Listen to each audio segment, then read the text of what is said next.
Hey guys, Scott Fresener with t-biz TV. This is episode 2 of the T-shirt report with my good buddy Richard Greaves. Richard is broadcasting live from somewhere in Detroit, and where it's -1 degrees. And you said you keep your office about 68 degrees, so you're kind of, well, you dress that way for solidarity for all of our friends who are really freezing, including Mike Pressner in Kentucky. I'm broadcasting from sunny Arizona, where I'm wearing my shorts here. Oh. That's the broadcaster garb. You know, I always think when I watch the nightly news, you wonder what they're actually wearing under the suit. Probably behind the desk in the summertime, they've got their shorts on there.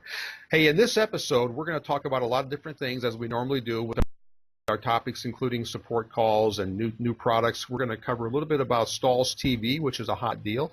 Learn about educational videos, things like that.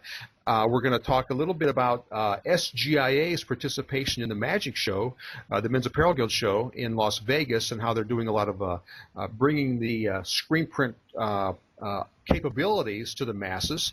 We're going to do a book review, a little talk about how cooking books relate to screen printing, and I think it's a little salt and pepper and stuff like that. And so they're doing the same things we're doing, and talk a little bit about some support calls that I get. I get regular support calls that are typically one guy called and said he has to go around 4 or 5 times on his automatic press. We're going to cover a little bit how to minimize flash curing. We're going to do a quick interview with our good buddy Alan Howe of Tech Support. Alan's going to give us a couple of tech tips that he's picked up from the field, and hope you enjoy the show.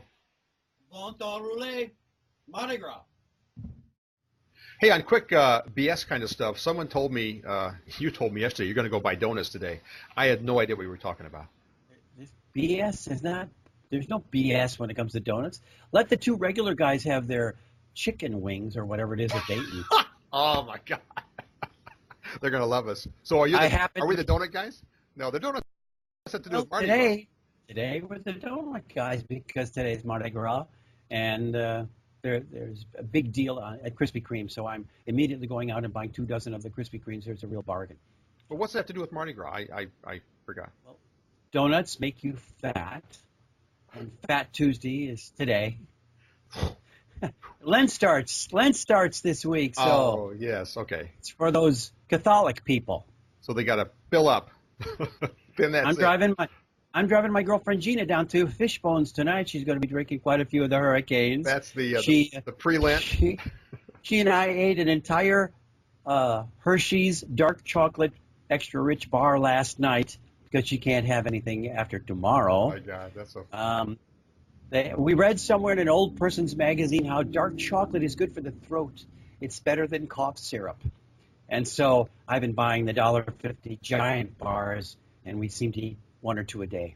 I love it. I love it. You know, as we're talking a minute ago, getting set up, I got a text alert that said there's a weather advisory. Of course, I'm in Arizona, and there is the poor weather guys. Okay, no rain tomorrow, no rain the next day. It's going to be no rain for the next 2 weeks. But I'm going to hear you're showing some solidarity. You're in Detroit, and here I'm going to show some solidarity for all those friends of ours that are freezing. Kentucky. Careful you don't get a rash on your neck. Yeah, I hate that. It's kind of a wool kind of a thing. You know, I live in Kentucky in the summer, and of course, I don't go there in the winter, and my son Michael lives there, and Kentucky had an emergency, the state of emergency, and they got 11 inches in Bowling Green yesterday. And, of course, all the pictures on Facebook of all of our Kentucky friends show people out there sleigh riding and stuff, and I'll put up a picture of Michael Fresener looking like Grizzly Adams. And anyway, if you're in Detroit, you're not getting any snow right now. No, we're supposed to get snow for the next 4 days, but it's 1 below 0 outside. Are you serious? No, absolutely. I know your pipe's still frozen? I had kitchen problems yesterday. That was my husbandly duties yesterday. See, we know nothing about that. So anyway, so we're talking to everybody. We're all feeling bad for you guys that are in Boston. I have relatives in Boston. Yeah. Oh, yeah. I feel real bad. Yeah. Hey, quick industry news. I was voted number 51. I guess 51 is okay. Oh, out of 50? Thank you very much. on the Power 75 by Stitches magazine. Oh, Yes.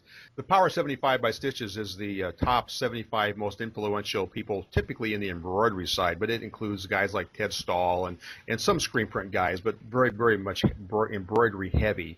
And so I was 51 last year. This year I'm 51 again. I mean, I was 51 for 2013, 51 for 2014. I can't get any higher than that, but I'm not an embroidery guy, so I take a little pride in that they thought, well, we'll toss in Scott, we'll throw him a bone. So so this was Stitches magazine. Stitches magazine, yeah, they do this thing every year.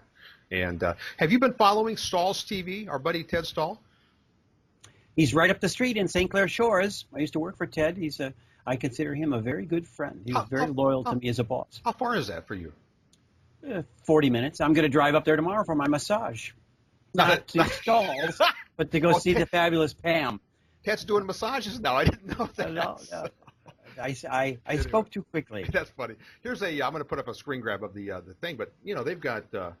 I'm blown away actually. This looks like a Scott Fresener site. It says how to print videos, live events, educational experts, equipment videos, and they've rolled it out as stallstv.com. And they must have. I haven't looked at the whole. They must have hundreds of videos like I do. I mean, they've been doing videos for years. Stahl's has always been a bleeding edge kind of a guy. When Ted latches on to an idea and he likes it, he really runs with it. He was a terrific boss. I loved every minute I worked for him. You're right. Ted, whenever you talk to Ted, he'll give you his latest hot thing he's really into. And you're right. He's a guy that will have the idea, or somebody have the idea, and he follows through with it. But I think Stahl's TV is good, so check it out. It's got tons of videos. I'm going to talk to Ted, maybe see if I can get some of our stuff up there. Maybe they'll put a link to our stuff. I forgot to mention, I love your hat. I mean, it reminded me when I first saw this, when you were wearing it, of the like a Dr. Seuss kind of a thing. But you said this hat's 40 years old. You're showing. This is one of my ski hats from 40 years ago when I was a ski instructor. Lean down. I want to see the tassel on that thing. That is really, oh my God, that is really cool. So it's a pain in the ass to get in and out of a car because it bangs on the thing. I have to drop my head. You're not cold right now, but you're in little solidarity for all of our friends that are freezing their tutus off, right? We keep the living areas at 70 degrees, just barely, and the rest of the house, specifically my office, the radiator's turned off. So. Oh, you are dressed for like. It is chilly. It is chilly in here, but it's about 68 degrees in here. Perfect for Florida. Yeah. Day wear, right? This is your day wear? Right. All right, quick industry news. That's what we're talking about. I'm having speaking of the people being cold, I'm having the Make It Stop sale right now going on for this week, which is Make the Freezing Stop. I do it every year. Last year I ran my deep freeze sale for probably 3 months because it never got, last year the polar vortex kept coming down and down and down. So anyway, so that's what's going on. So, hey, let's talk tech talk. You have a lot of history with inkjet printers from your time at Ulano, and then trying to get the Lawson boys to kind of go digital. And I have a lot of experience with RIPs and have taken my 1,000 support calls. But I get the call, I'll bet 3 or 4 times a week now from someone that says, hey, I want to buy your RIPs. That's T-RIP, obviously. That's my quick commercial. But they say, I'm going to print to like the Epson 1800. I got an old one, or a 2200. I got a really old one, or I've got the 3880. And then they'll call back later and say, well, I tried it, but the image is not dark enough. And my response is usually, what ink are you using with that printer? And they come back with, I'm just using the off-the-shelf ink. As we know, in the early days, Epson in the early 3000 had dye-based ink, which loved film. Then they got totally away, went to pigment ink, and then they came back to dye-based ink for the 1400 and the 1430. But all the other ones I just mentioned all use pigment ink, and pigment ink doesn't like film that well. So my job in life sometimes is convert somebody to thinking that they've got to put third-party ink. And then you know what they do. They freak out. Oh, I'm going to avoid the warranty, or, it'll clog the heads. And so you and I both know that everybody now sells dye-based ink for all the Epson printers. Ulano never sold ink, did they? I mean, I know you sold film. No, they never sold ink. Why was it? I mean, they sold chemicals. I mean, I just was thinking as we're talking that it would be a natural thing, you would have thought. Well, I think that there was some reticence inside the Ulano. That was early days. That was 2000 to 2005 when inkjet film was just coming around. after you literally exploded the world of the Epson 3000. I know that moving away from the 3000 was real important because that was such a slow printer that when they came out with a 4000, I told everybody, throw away your 3000 and buy a 4000 because it's twice as fast. You know, people still have them. I get the real paper. I bet I talked to 2 or 3 people a week that still have a 3000 that are just nursing it. They've still got the XP computer in the corner. They're just going to wait until everything crashes and burns. But I mean, it's a common, which is why they are so locked into that printer worked. The films were nice and dense, and then they buy a new one and they don't realize that it's different ink and stuff. So, you know, you got guys, all the suppliers carry the third-party ink. Michael Fresener at Independent Print Supplies, he carries the liter bottles of ink. He sells bulking systems for these printers, and so I find it's a common question, even though it's all talked about on forums, that they don't get that they can take and put dye-based ink in a pigment printer. The Magnuson Moss Act says, you know, from years ago, you can't void a warranty unless they can kind of show that it broke that part of the machine. So it's not going to void the warranty. And, you know, as you know, at US Screen, we sold tons of dye-based ink. And everybody has it now. It's all the same group. But it's a definitely confusing area, I think. I know that dye inks have more water in them because there isn't as much solids there. So there was always the idea that microporous pigment style ink was somehow more waterproof, but that was really the film that did that, not the ink itself.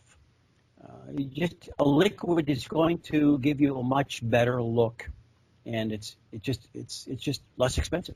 Oh yeah. Well, yeah, if you buy a cartridge for, like I have a 1430 sitting back here, it's $20 for a black cartridge, which has probably, I'm guessing, 14 milliliters of ink in it. You can buy a liter of third-party dye ink for $125 or whatever, and it'll last you. I like to tell some people it'll last you a lifetime for some people who don't print a lot of films. Anyway, just a thought on Tech Talk that people shouldn't be afraid of converting their pigment printer. And if they don't know what it is, you just go online. You type in Epson ink, and it tells you Clarion and all the different stuff, and it tells you right there, you know, if it's dye or pigment. So you'll kind of figure it out. Or call me. I'll tell you which one it is. You know, in the same vein, you have everybody selling what I call all black systems, where you put black ink in all the slots. So you put on a bulking system on your printer, and then you put black ink in all the slots. And I'm not sure what the bang for the buck is. You know, you don't pick up any speed. You've now got 6 or 8 heads all spitting a halftone dot, all spitting black ink to try and make that one dot or that area. And I'm not sure. I'm probably a bigger fan of putting black in the black slot and then putting distilled water in the rest of the slots. Now your RIP has to be able to tell the printer don't print any color, and we know that it just pisses away the color when it does head cleanings. But the all black is a big deal right now, but I'm not sure that there's that extra bang for the buck. Well, the bang for the buck is really in that you're using all the heads, and you don't have things that are drying out. Now, if you're just running the regular photo colors, CMYK, you never use a cyan, you never use the magenta, and you never use the yellow. So every time the machine cleans itself, which is, you know, every 2 or 3 minutes when you're printing something, it does that little cat licking itself scheme where it goes and spits out the ink, and that's expensive ink to spit out. So part of it is eliminating the other colors that are not used, because you're turning a photo printer into an all-black printer. So I know guys like Charlie Fassini at AccuRip, they are saying that if you put all black in, their software actually manipulates all the 6 or 8 cartridges, and the ink never dries. It always has a chance to print. It never dries in the head. It never clogs up. And you never waste any ink, although every time a printer cleans itself, it's spitting ink into that big pad. Yeah, and I agree with that. And there's redundancy, too. If you all of a sudden have a head clog, you can just tell your RIP to print from the cyan slot black ink, you know. And you got to I'm sorry. You now have the mad scientist look. Want to get a little warm in there? I was trying to do it without a comment, but yeah, no, but it's a good look. Well, I had to let you. Well, you would have seen it probably in your Skype preview. Anyway, so we've talked. I think we've flogged the bulk system, but that's a big deal out there. And if you're going to buy an off-the-shelf Epson printer, you don't want to be using the Epson ink, frankly, because it's just too expensive. You got to get a third-party bulk system. How much is the current rate for a 1430? $300. Because the one that I have over there, yeah, I buy them from Epson on clearance. You go to their clearance section. Oh, you get it for $199. And you get the exact same warranty, and you're buying it direct from Epson, who you're going to have to send it back to anyway if it actually has any damage to it. And they usually pay the shipping. Yeah, it's clean. I bought one for Bowling Green. The $200, 2-year warranty still in the box. Said refurbished on it, but who cared? It was like a brand new printer.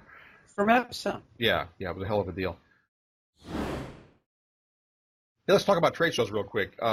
We could every episode give all the dates of the shows coming up, and they'd be kind of redundant. But the t-biz network website has a events calendar.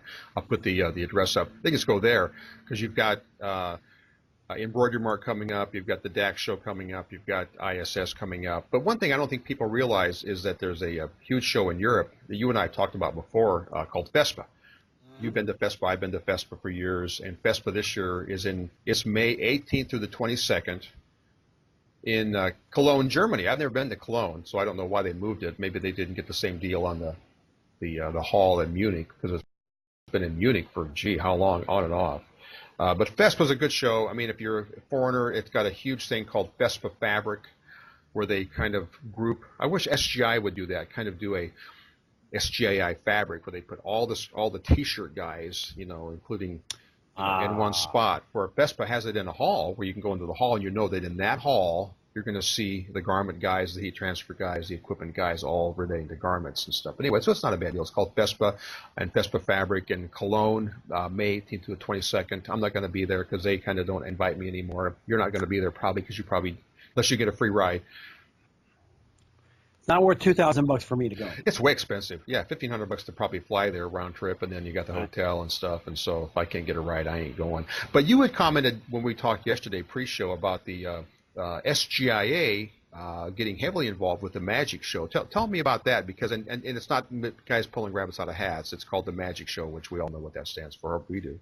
It's called the Men's Apparel Guild in California, even though it's in Las Vegas now. It used to be in Los Angeles for all those years, and it took up the entire convention center and all sorts of hotels and tents in parking lots. It was a gigantic show with Men's Apparel Guild. So you would see Ralph Lauren, you see Yves Saint Laurent, you see, men's suits, and of course, and ties. And when I first went there, I was going to do it one day, fly over and just catch it. I'd never been to it years and years ago. I'm going, well, of course, I didn't care about the suits, but it was interesting. I worked it for 2 years when we were the manufacturers of the Jimmy Buffett Caribbean Soul shirts when I was in the T-shirt manufacturing business, and it was just a wild thing. We had a terrific booth both years right next to Joe Boxer when Joe Boxer was an unknown name. We had perhaps the greatest party I've ever been to because we had Jimmy Buffett playing in the Hilton Hotel. My partners and I spent $50,000 in an hour and 10 minutes. The best food I've ever eaten, the best music I've ever heard, right there in front of us. It was also the most expensive party I've ever imagined. Now it may have changed, but years ago, when I first went, you had to be not a screener. They wouldn't let you in if you were a screener. You needed to be a retailer. I mean, they screened you. They didn't want screeners walking the decorated apparel pavilion or whatever it was, where it was mainly T-shirts. You had to. They didn't want any riffraff there called screen printers ripping off ideas. You had to have like a retail store. So I remember I printed up business cards and I changed it, and I kind of put a spin on it. Really, I'm telling you, you had to show your an ID. You had to show like a power bill or something to verify your company. It was really, I felt like I was going to like an ASI show where they're going to tell you can't get. I'm not sure if it's that way now. I think now it's it's pretty open, but years ago you couldn't do that.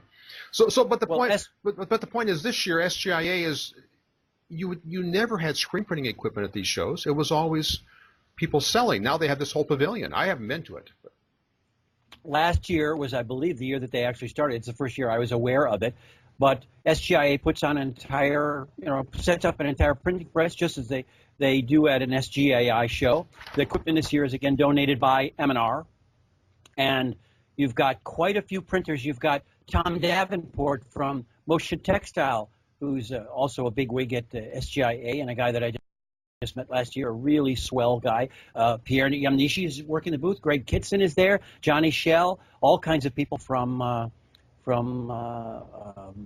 SGIA are going to be there, and they're demonstrating here. Oh, Lon Winter, that's who I call him. Lon Winter is doing the actual dirt work. It's called Sourcing at Magic, I think, is the zone where people can then, that are the exhibitors actually, or even the buyers, can see about screen printing and learn about garment decorating, and it's kind of an educational thing, I'm guessing, is what the whole point is. It's always been amazing. I've constantly told my clients that they should invite, and they should have an open house at least once a year, and they should invite their accountant, their banker. They should invite everybody that has no idea what you really do and get them to print a shirt. You get your banker to print a shirt by himself, all of a sudden they understand what's going on. So that's probably what SGIA are doing. They're showing the whole apparel guild is walking through. Screen printing is so important to what we do. I think it's smart, and I think that for those who have never been to a magic show, you get blown away. So you need there's 2 a year now, aren't there? I don't follow. I was there 3 years ago and did some videos. I think there's one in Los Angeles. Maybe they're both in Vegas, like August and February. I think they rotate. What I remember is they're no longer in California. Ink Kitchen is there. Our buddy Rick Roth. If you follow the Ink Kitchen, Tom Davenport will be blogging. I think he's going to do one on Wednesday, and then at the final day, Rick Roth can't fly still, so he won't be going. Oh, right. But Tom Davenport, part of the Ink Kitchen, will be blogging that. Cool. Let's check it out. Magic. I think it's magic.com. I'll put it up on the screen. Hey, from the support logs, here's one that's probably dear to your heart. I had a customer that had I did some steps for, and he calls back and says, boy, our production is so slow because we've got to go around 4 or 5 times on the auto to do this kind of high-end stuff. And is that normal? And I'm kind of blown away that he wouldn't be aware that you don't have to go around on your automatic 4 or 5 times, flash every color and keep. I'm like, I don't think a lot of guys get it. I think that some of these guys that go from a manual press to an auto press, they carry a little baggage with them, because a lot of guys still flash every color because it's just easy and everything looks nice and clean and crisp, whereas on the auto, that'd be impossible. But you had commented on some of the newer presses, not say newer, some of the different newer versions having maybe revolver mode is not new, but I think they're all promoting it where you can go around a couple times, but still it's low production. When I worked at M&R, Joe Clark, then the president of M&R, developed what was called the revolver system for M&R. Workhorse now has something called the orbital method. And when Joe invented it, it's a programming thing. First of all, you have to really understand what you're doing to get it to cycle around twice before you take the shirts off. But this is when flashing puff was very important, and there's something you actually had to flash every time if you want to print puff and print ink on top of a puff after it had puffed. So there are reasons for multiple flashes. In my printing expertise, anything that I design, it's industrial design. You're designing something that has to be assembled. That flashing is almost a sin because it adds maybe 1 or 2 colors, the cost of 1 or 2 colors to your design. So somebody is going around 2 or 3 times. It's the equivalent of printing maybe an 18-color design, and I don't think any customer is prepared to pay for the time it takes to print an 18-color design. No, I agree, and I think that, and in this case, I told this guy, look, it's high mesh counts. It's 230 for a base, 305 for the colors. You can flash the base. So you can print wet on wet. And he came back with, I can print wet on the 305s, of course. And he just hadn't tried it. And so once I kind of told him, look, this is how the world does it. They print the base, flash cure, print wet on wet for the rest of the colors, maybe pop a flash in at the end before the highlight, or maybe before a key big broad spot color or something. But other than that, it's different printing entirely. And this guy came back a week later and go, wow, you've changed my life. But it was funny that he just assumed he just had to keep going around and flashing every color. When in the real world, you and I have both been in huge shops. They're just cranking that stuff out, maybe 1 or 2 flashes on a good day, And so it's just the high meshes and the right ink viscosities, and this isn't athletic printing. This is a whole different thing. Many years ago, the great Jeff Proctor, who now works for Lancer USA, once said to me that the 110 mesh is the Model T of the T-shirt. We quote Proctor on that. Now, when people get started and they're not getting, shall we say, expert training, and they say, yeah, 110 mesh is all you're ever going to need. Yes, you can print everything with a 110 mesh, The trouble is you don't get the expertise you get. You're not really putting down a thin stroke of ink, because it's the mesh that really determines the amount of ink.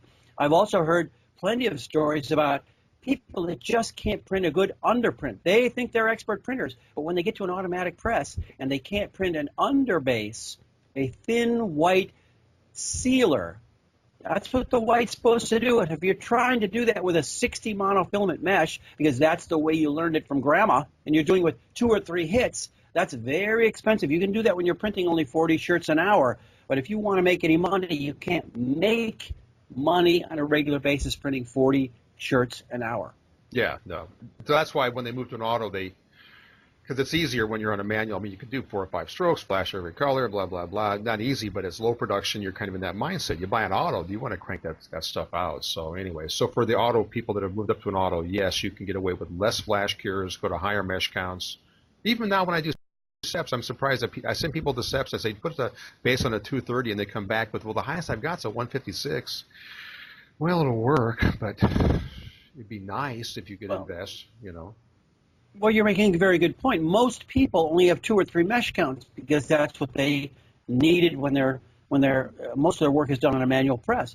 The idea that they'd have maybe 10 different mesh counts. Yes, you could use a 60, but then you need a 110, a 140, a 160, a 180, a 200, a 230. No, that costs too much money. That's too much money. I don't know. That's more screens than I own already. Yeah, that's way too much. No, but anyway, I think this will stop people. Also, if you're printing a 6-color job and then you got another 6-color job right after it, and then a 6-color job right after that, you need a lot of screens ready to expose. Those jobs are got to be ready right now. Yeah. When you come into a restaurant and you want to sit down, the waitress shouldn't be saying to you, "Just a moment, Mr. Fresener. As soon as the Greaves family has finished with their meals, we're going to wash their dishes and we'll bring your meal right out." You are the analogy king. I tell you, they just hit home. I don't know where these things come from, but you were the guy. Scott, do you have a Google account? I have Google Docs. I use Google Docs all the time for keeping documents online. Love it. Google Docs are all stored in Google Drive, which is free storage that everybody gets when they have a Google account. People should be taking advantage of it. It is what the cloud is called. The cloud is not actually really in the cloud. We talked about that last week. The cloud is a server somewhere in California or Asia, or who knows, who cares. It's somebody else's computer that you can back up your stuff to. Well, Google is asking you to do a quick security check, and they're going to give you 2 gigabytes extra on the 15 gigabytes that you get now for free. It'll take you up to 17 gigabits. It takes less than 2 minutes, and what they want to do is they want to check to see if you have a phone number to call back to so that you can get locked out. If you get locked out, you have a way that you can recover your account. So it's a well worthwhile thing to do if you have two-party authentication. It takes a little bit longer to double check that, but when you get a little note that says, "Hey, nicely done, you've gone through all the questions and double checked," then probably around February 28th, the end of the month, you'll get 2 gigabytes of storage added on your Google account. I recommend everybody do it. It's free, and it's a good thing to do for a security check. I've got the address that will be down in the show notes, but you go to googledrive.blogspot.com. That's googledrive.blogspot.com. Is there a cutoff date on this? Do you know? I mean, I'm just curious if it's. I think you have to do it. Let's say by the 16th or 17th. You need to do it pretty quickly. Yes, it's been happening for almost a week. Go right away. Don't wait. Don't wait. Okay. Good. I think I like that. I'm trying to put more stuff up on the cloud. The cloud. I hate that term, but I'm trying to put more stuff up there as far as backups and stuff because I'm religious on my backups. But if my house burned down, I'd lose it all. So I have a backup in my shed and I have a backup in my car. I mean, I feel like you got to be able to kind of recover quickly if you're going to lose your residence, frankly. So. I like it in my Google Drive. I'm trusting my stuff to Google. Yeah, I should do more of that. So.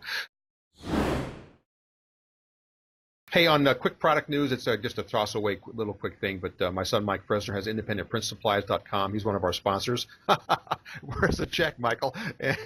But he has just lowered his price on a lot of stuff, and he's doing film output now, which is kind of new. We don't. Oh. I was doing it, but most guys have their own printer, but I still find people that don't have a printer, that people that send away to have their films output. I don't get it. Spend $300 on an Epson 1430 and get a rip, but maybe that's too much money. But Michael's doing film output, and he's doing it really inexpensive right now. He's got a 4880 that he prints films out. Hey, you're an avid reader, and you and I talk about books all the time. And I joked last time about behind you is Control Central, and you've got the whole 50 by 50 storage room. No, I don't know what your bigger storage room is, but it's only 12 by 40. Oh, 12 by 40. Put a boat in there. Wow. Anyway, boxes, nice and cold there. Yeah, one topic coming up next episode is going to be how to downsize, probably, or get rid of the junk. But you talked about books you've read that were on a different topic, cooking, that you thought related a lot to screen printing. Tell me about your cooking book, because you're not a chef, you're not a cook, right? No. Nobody writes books about screen printers. Now, Ron Busby, who wrote for Screen Printing Magazine, Ron Busby wrote a series of articles for Screen Printing Magazine a long time ago called Tales from the Shop. But nobody writes books about screen printing. But chefs are super popular in the last 15 years with the Food Network, and books about chefs are extremely entertaining. They're fun to read. I know that when I first read about Anthony Bourdain, it was in the early 2000s, and I read about him in the New Yorker. They did a profile on him, and he had written some stuff about knives and, what is the right kitchen chef knife to buy. And so I bought his book, Kitchen Confidential, and it turned out to be quite the thrill ride of what it's like to be a professional chef. And as I'm reading it and I'm listening in my head, every time he says the word kitchen, I'm not hearing the word kitchen, I'm hearing the word screen printing shop. And every one of the things that went wrong, there's a professionalism to a professional restaurant that if you miss a shift, for instance, that seemed to be the biggest thing. You miss a shift, you are gone. You are a loser. You are dead. The kind of esprit de corps that feels like the Marines, and that he was proud to be a chef because he could actually take it like a Marine or a SEAL could do. And this was very inspiring for me because there are people who would come to work and they love to do what they're doing, even though it was dreary work to work in a real. I only worked for 2 weeks in a kitchen when I was working at a ski resort, and I did something to pay off my room. And it was horrible work. I couldn't stand that working in a real kitchen. So, flash to 2007. I live in New York now because I'm working for Ulano. And I read in the Village Voice that Anthony Bourdain and some other people that I'd never heard of, they're all speaking at the 92nd Street Y. And so I go into the boss, I say, I'm going to Manhattan for the afternoon, I'll be back tomorrow. Okay. So I sneak out of work on the day, and I go see Michael Ruhlman, who I've since learned is another master chef. He was the moderator, but it was Anthony Bourdain, who I was madly in love with anyway, and also Eric Ripert, the main chef from the Bernardin, and a charming fellow, and Gabrielle Hamilton, a person I'd never heard of, who ran a little tiny restaurant called Prune in the Lower East Side. And what I heard in the 90 minutes, you can actually go to audible.com and get the 90-minute How I Learned to Cook, which is inspired by this book, which I'll talk about in a minute. The program is called How I Learned to Cook. But the key here is that I'm sitting listening, and Anthony and Gabrielle Hamilton are talking about the dull, demeaning, repetitive, agonizing, boring, mind-numbing work that is being a professional chef. And I know that I sat up and I leaned forward because that is absolutely what screen printing is, and I was inspired forever. I've since I immediately purchased this book, which is the book with that program was inspired by. It's a book called How I Learned to Cook, edited by Kimberly Witherspoon and Peter Meehan. Half the stories are kind of not so good, but the other half are very inspiring, to screen printers. And I don't care about the cooking part. It all relates. Later on in life, when Gabrielle Hamilton came out with her own book, Blood, Bones, and Butter, I bought that, and it's a rough and tumble, terrific. Again, every agony that she goes through, I'm thinking, that's just like how people learn to screen print. But the masterwork is Chapter 18 of Anthony Bourdain's book, Medium Raw. Chapter 18 makes me cry. Chapter 18 is about, I'm doing it right now, it's about Usto Thomas, who cleans the fish at Le Bernardin. They call him Primo. He cleans the fish, and that's all he does. It's a mind-numbing, has to be done perfectly. When you think about it, if a piece of fish is not exactly even and not perfect every single time, how is the chef supposed to cook it perfect every time in this 3 Michelin star restaurant? If he doesn't clean the fish correctly, the whole job goes in the trash. You see how probably 80% of the fish in a hot top restaurant like that goes in the dumpster. They don't even give the fish away. Read Chapter 18. It's called My Aim is True. It's worth the price of the book. I love that. I love that. Now I'm all tingly now. Now, do I want to cook? No. Absolutely not. I watch all these shows. Absolutely. I've read all the books but Gabrielle's book, and I still can't cook very well, but I love those shows because you can learn so much from that. Even on the competition shows, just about how to time management and things like that. I just love that kind of stuff. Now I'm an Audible book lover, and I've since bought every one of those books you see. I also have in paperback. I all bought Kitchen Confidential, Medium Raw. What's his name? I forgot his name. Another new hot New York chef. Yes, Chef. It's called Marcus Samuelson. Marcus, yeah, right? I'm You're reading right. that. I read that too. I have a lot. Some of those books are half done. I recommend everyone. Yeah. He's a great chef. Have done. So I can't wait till I take a nice long trip because I can listen to books while I'm driving. Hey, speaking of articles and books, I put up an article a few days ago on the Epson F2000 direct-to-garment printer, which is, as I've commented before, I have one of those. I've had it for over a year now. My concern right now is it's been sitting in Bowling Green now for 3 weeks, and Michael hasn't had a chance to get into the city because Michael's stuck at the lake house, as you know, to do a head cleaning.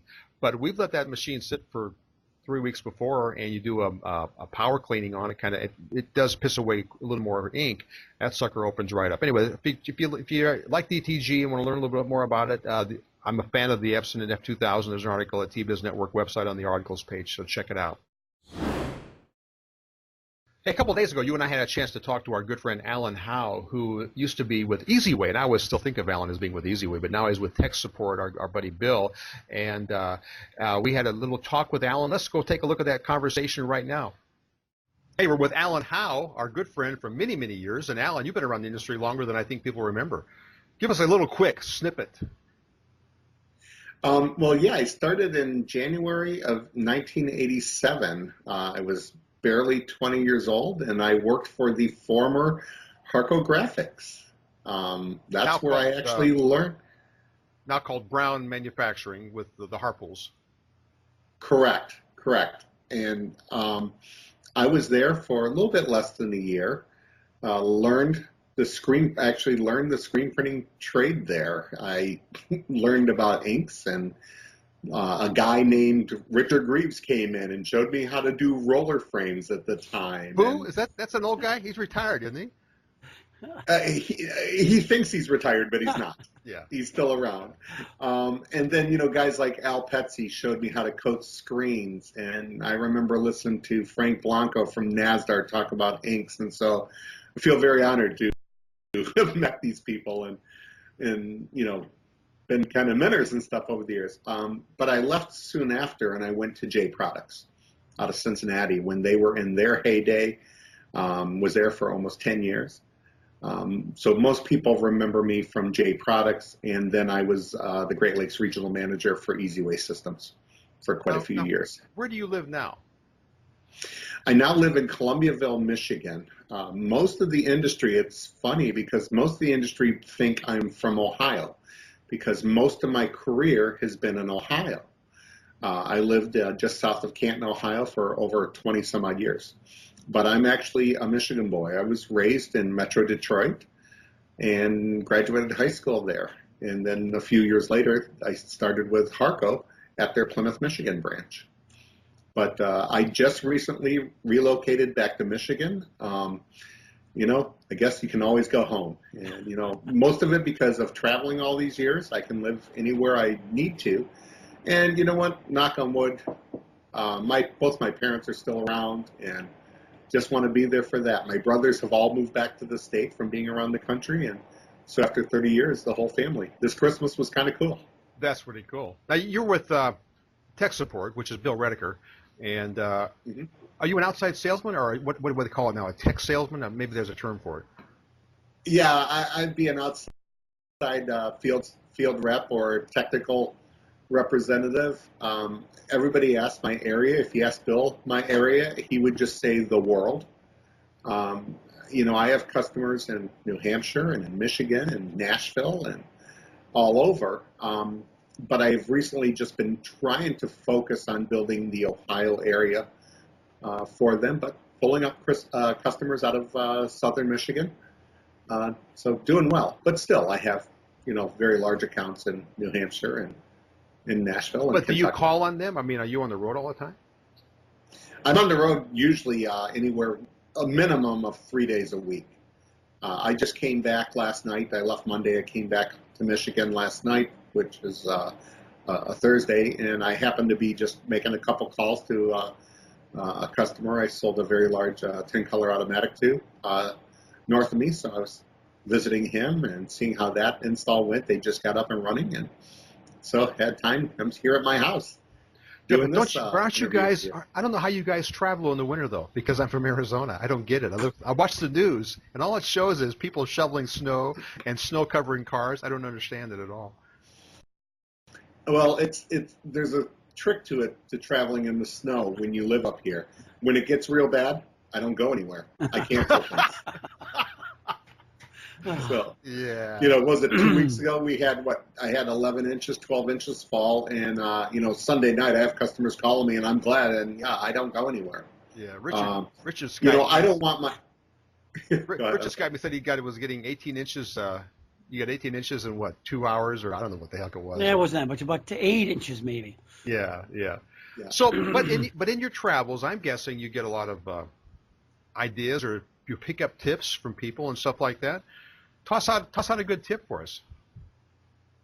Yeah, I have a couple of them just this week I've really thought of. And, to me, tips are nothing majorly new. Sometimes they are.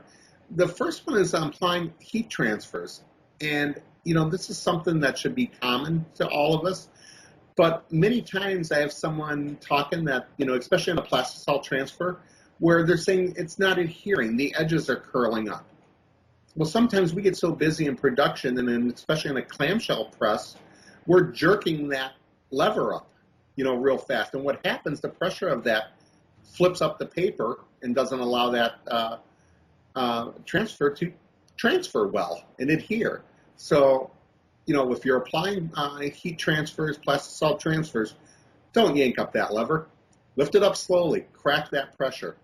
It's so hard. It's hard. I'm telling you, we teach that in our classes, and we show them, but invariably they want it just to pop right up, and we say no, just crack that thing, but they don't quite get it. Yep. But I think in my travel, maybe Richard the same. I think you have so many screeners who don't apply transfers on a regular basis. I mean, there's some that are sporting goods guys or guys that do, but a lot of guys probably don't use the heat press as often as maybe the guys applying vinyl and stuff. And so I find a lot of guys, to apply a transfer is not an everyday thing for them, I think. But I think they forgot some of these techniques. I think there's so much information. I know for me, there are things I think I knew more 20 years ago when I started. If I could remember everything I've forgotten, life would be easier. But the other one I was just reminded of, and I know this, and it's simple and it makes sense. At ISS show, I got to meet a gentleman you guys know, Mark Gervais. He was in from China, and just amazed by his work with WaterBased. And, I was there in a conversation with him and with Joe Hopkins, and he's reminding me on WaterBased to make sure, we always talk about on screen preparation, to coat the screen well, get enough emulsion, especially on that print side.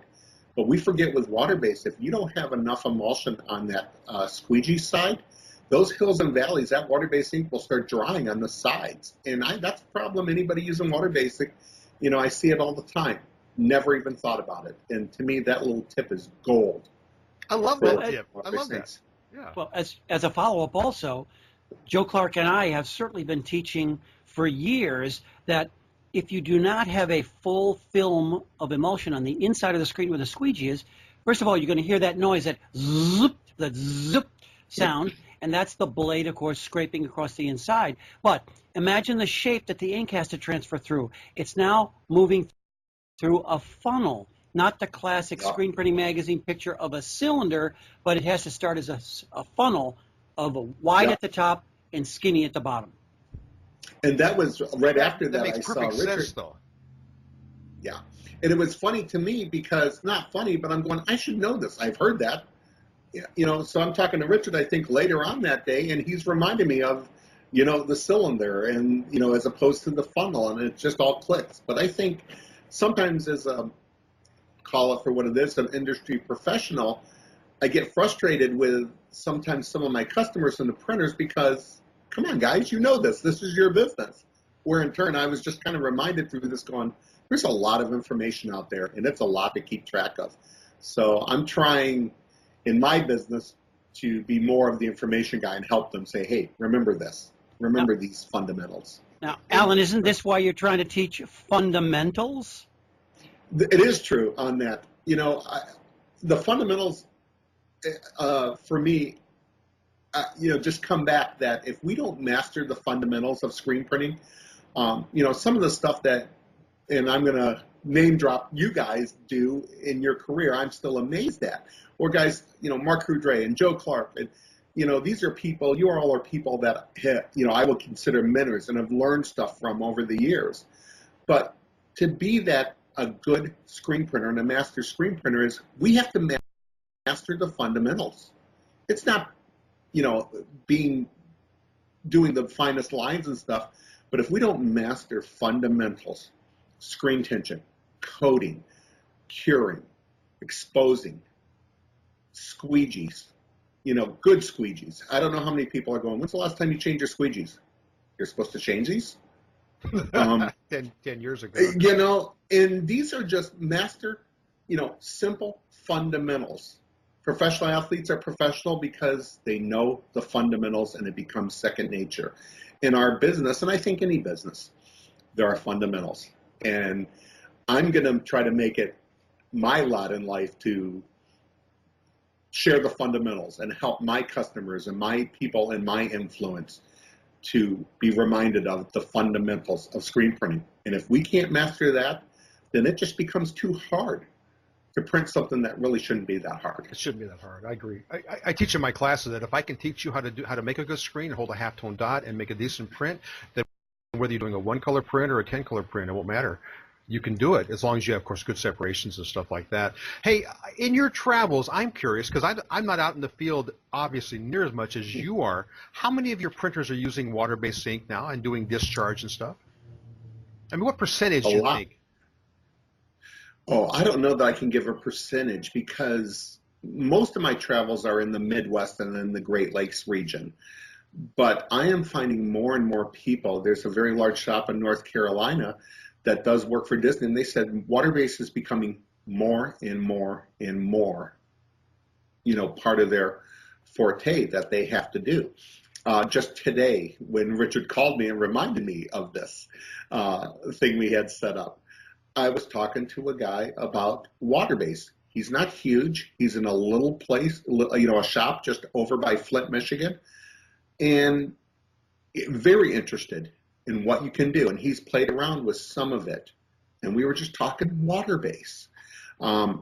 So I think it's, to answer, I don't know that I could give a percentage. I don't know that I would be that close. But would it be a third, you think? Or less? I still think less. Yeah. But I think the interest in the knowledge of it is growing more. The water-based technology has come up when you look at companies like Permaset and Matsui. And where I'm talking is everybody thinks discharge is water-based. Well, it's not. I think we've come where those terms are interchangeable. Sometimes the printer use it. And discharge is a co-solvent with an activator in it. So water-based is different. But then how many of your customers do you think are using discharge?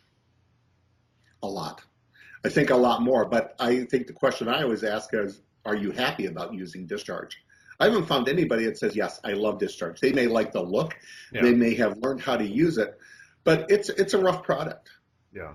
You know, the ZFs have never, zinc formaldehydes have never been rectified. There are some activators that are safer, but I think they're cost prohibitive right now. So one of the things I've been doing, showing some people how to use just a water-based white underbase, and you can print plastisol, flash it and print plastisol right on top. And people will say, well, that discharge look. I go, what is that discharge look? They're wanting a better palette to put their color on. Mm-hmm. So we're discharging the color out of the shirt, and the softness. Well, if you go with a water-based white, flash it, plastisol on top, and it cures at a decent speed, you're doing the same thing. You're winning. We should make that another topic, because I really would like to address that, because I do work for a lot of race car guys. I've got one guy that only has a 6-color tough automatic, so he's really limited, but he's doing all this dirt track stuff. And the other day he says, well, my wife is going to try discharge. And, of course, my response is, have you guys ever done that before? Oh, no. We've read about it. I said, are you aware of what you're getting into? Well, no, but it looks really easy and it sounds really cool. And so and I kind of get this where I do SEPs for some people that I know that if I could just have them do a discharge base or something that would be softer, the print would print better. But we need to address that as another topic, I think, and really dig into that, frankly. Water-based with plastisol on top, Discharge is like dating girls. You have to have the participation of the shirt. So you're hold on, I'm writing that one down. I am writing that one down. Yeah, that's going to be like the headline. So anyway, I love that. Hey, listen, we got to run because we have a show to do. So anyway, listen, can we revisit you again? When are you off the road? You're off every Friday? We're gonna hound you every Friday. We're gonna call you. I try to on Fridays, but I would love to. Just let me know, even if I'm on the road. Hey, you gotta love modern technology. Hotel room, and we're good to go. Love to do actually something live from a shop someday too. So if you're at a shop and maybe you feel like they wouldn't mind doing a little something with the shop in the background, it'd be kind of cool. And I think we could probably work that out. Let's plan on it. As I told Richard the other day, I have to go clean the pool, but you guys have to go, shovel snow. Snow. Anyway, Alan, good talking to you. We'll talk to you later. Thank you for joining us today. I appreciate it.